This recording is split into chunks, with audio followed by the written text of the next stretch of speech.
प्रभु श्री राम के राज्य अभिषेक पर भगवान खुद अपने हाथों से सुग्रीव, विभीषण आदि को अनेक बहुमूल्य रत्न, वस्त्र और आभूषण बांट रहे थे, लेकिन उन्होंने परमभक्त हनुमान जी की अनदेखी कर दी थी।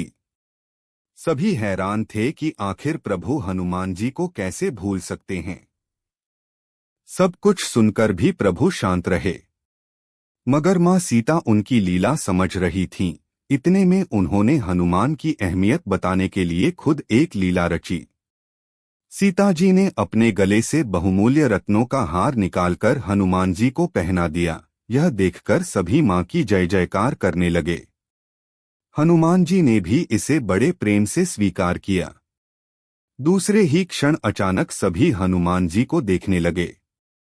अचानक रत्नों को देखकर हनुमान जी हार से एक एक मणि निकालकर तोड़ने लगे। एक एक को गौर से देखा, फिर फेंक दिया।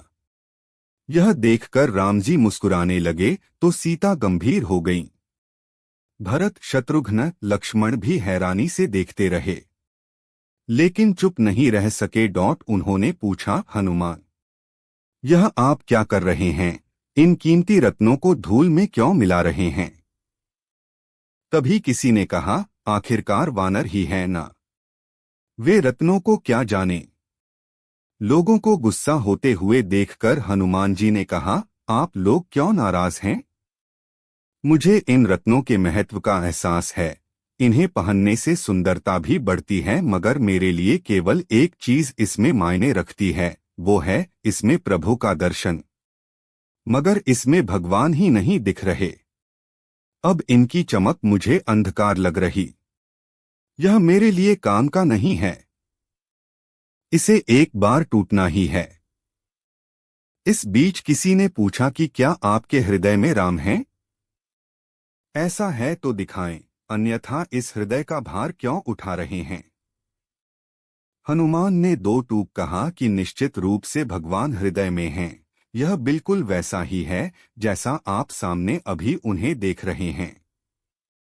इसके बाद उन्होंने अपने दोनों हाथों से सीना चीर दिया, जिसमें प्रभु श्री राम, माँ सीता, चार भाई के साथ बैठे दिखे।